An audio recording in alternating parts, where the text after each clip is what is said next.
నమస్తే can media ప్రేక్షకులకు స్వాగతం. నేను మీ అబ్బాయి నాయుడు.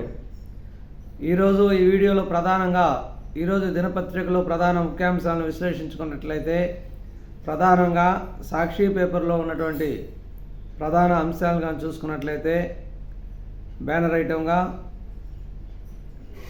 ప్రతి కార్యకర్తకు తోడుగా ఉందాం, వైఎస్ఆర్సీపీ ఎంపీ ఎమ్మెల్యే అభ్యర్థులకు వైఎస్ జగన్ దిశానిర్దేశం. స్థానిక సంస్థల్లో 4 ఏళ్ల దాకా అవిశ్వాసం కుదరదు, చట్టం నిరోధిస్తుంది. చట్టాన్ని మార్చి ఏదో చేయాలనుకుంటే కోర్టులు ఒప్పుకోవు. మన ఎంపీటీసీలు, జెడ్పీటీసీలు, కార్పొరేటర్లు, కౌన్సిలర్లను బెదిరించే యత్నాలు సాగవు. ఎవరూ ఆందోళన చెందవద్దని మన వాళ్ళకు వివరించండి. మన సంఖ్యాబలం తక్కువే కాబట్టి అసెంబ్లీలో చేయగలిగేది తక్కువే. స్పీకర్ పదవి చేపట్టనున్న వ్యక్తి ఎలా మాట్లాడారో అందరూ చూశారు.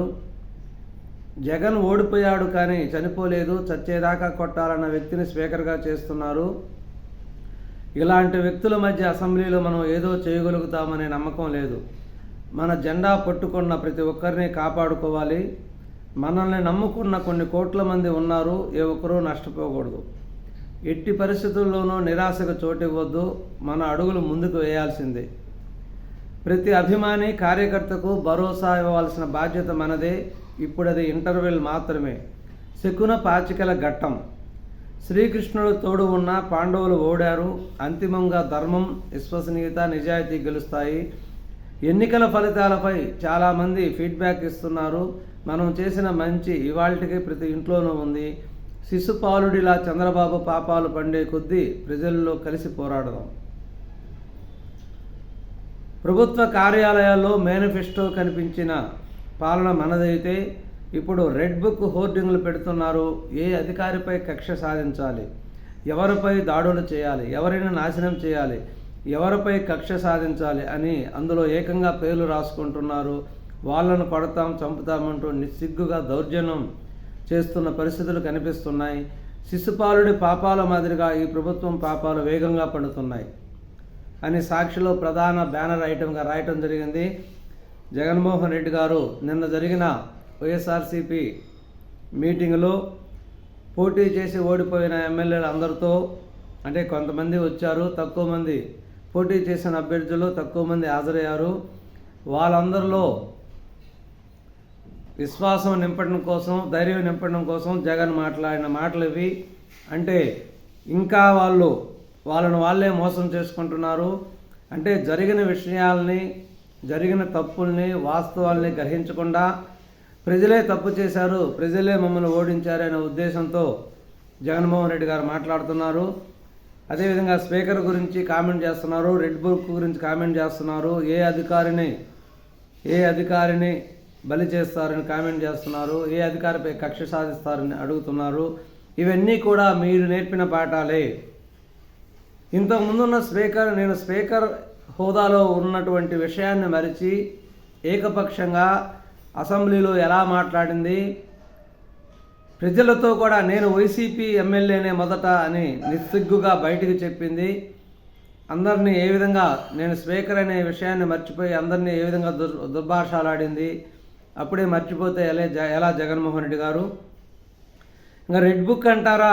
మీరు చేసిన దాడుల నుంచి కొంచెమైనా కూడా తప్పించుకోవటానికి, భయపెట్టడానికి రెడ్ బుక్ అనేది ఏర్పరిచి ఆ తెలుగుదేశం పార్టీ కార్యకర్తల్ని, నాయకుల్ని హింసించినటువంటి అధికారుల పేర్లు, నాయకుల పేరు రెడ్ బుక్ అనేది రాసుకోవటం జరిగింది.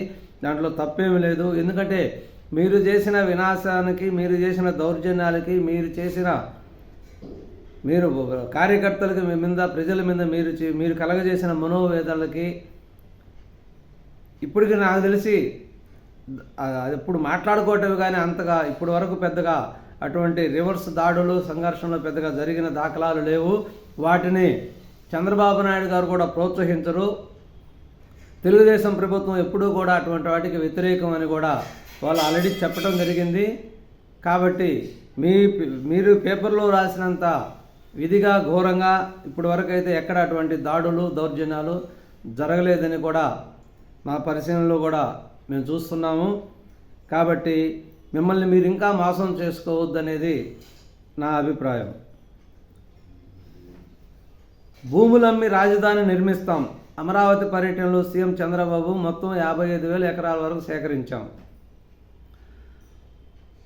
రాజధానిని దాదాపు ప్రజల నుంచి 33,000 ఎకరాలు, ప్రభుత్వ భూమి 20 ఎకరాలు, దాదాపు 22 ఎకరాలు, 55,000 ఎకరాలు మొత్తం టోటల్గా భూమి. ఇందులో ప్రభుత్వ భవనాలు, సచివాలయాలు, శాసనసభ, శాసన మండలి, అన్ని కార్యాలయాలు మరియు రాజధాని రోడ్లు, రైతులకు ఇవ్వాల్సిన భూములు, అన్ని సాధారణ సౌకర్యాలు కల్పించగా పోగా మిగిలిన భూమి దాదాపు 10,000 ఎకరాలు మిగులుతుంది.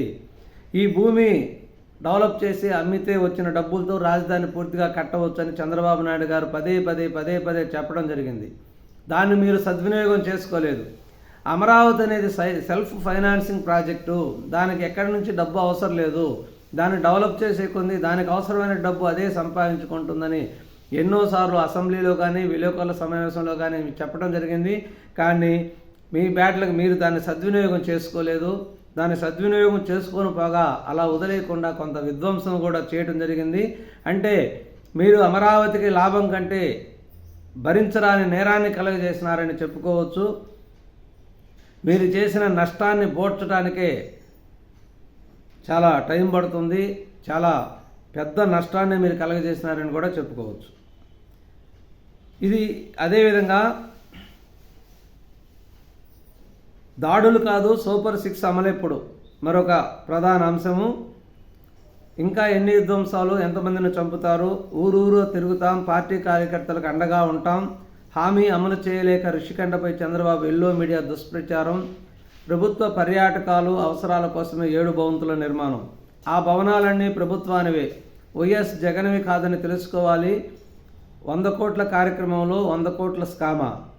నిరుద్యోగ భృతి ఎప్పటి నుంచి ఇస్తారో చెప్పాలి. మేము ప్రజల మధ్య ఉంటాం, ప్రజల కోసమే పోరాడతాం. మాజీ మంత్రులు కొడాలి నాని, రోజా, గుడివాడ అమర్నాథ్, సీదిరి అప్పలరాజు, మాజీ ఎంపీ వంగా గీత, ఎమ్మెల్యే సుధా.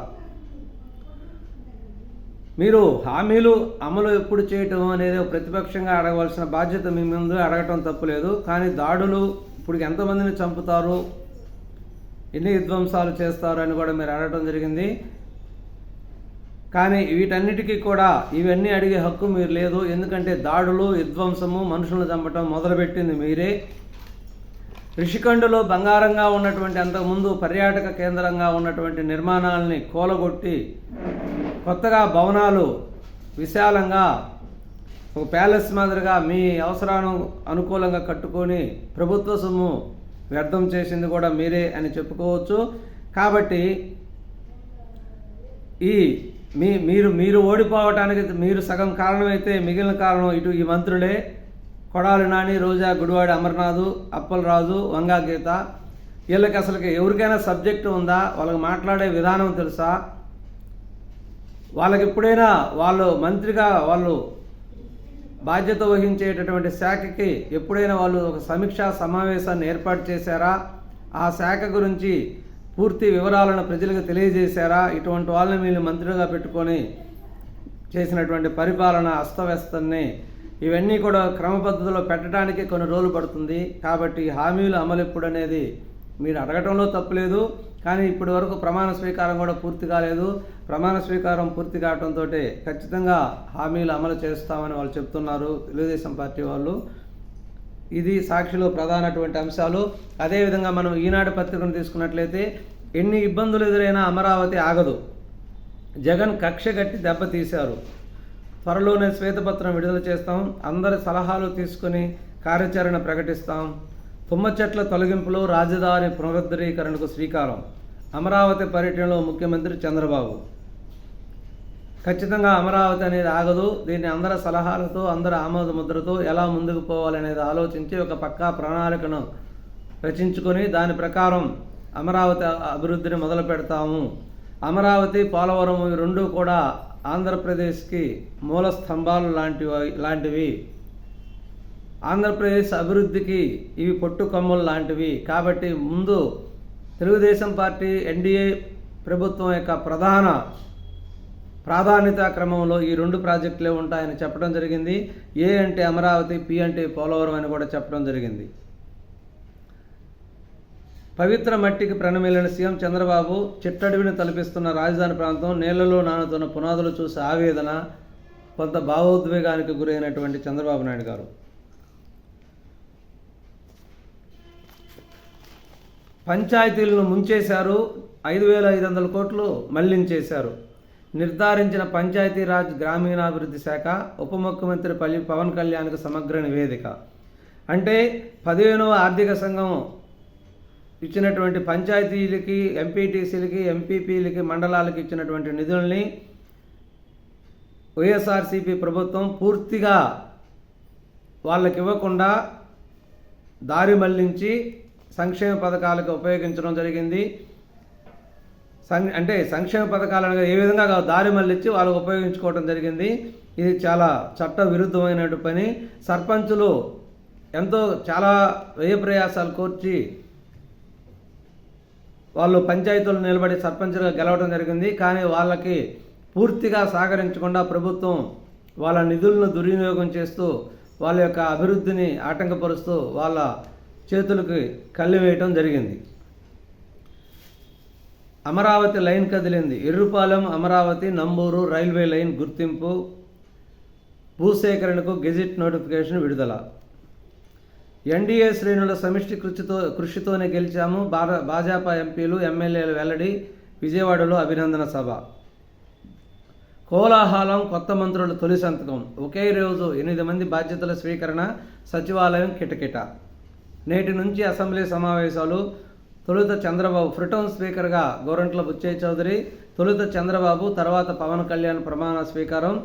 సాధారణ సభ్యుడిగానే జగన్మోహన్ రెడ్డి గారు ప్రమాణ స్వీకారం. ఎందుకంటే ప్రతిపక్ష హోదా కూడా లేకుండా, అంటే ప్రతిపక్ష హోదా పొందాలంటే దాదాపు 18 మంది ఎమ్మెల్యేలు కావాలి. వైఎస్ఆర్సీపీకి 11 మంది ఎమ్మెల్యేలే ఉన్నారు కాబట్టి ప్రతిపక్ష హోదా కూడా లేదు.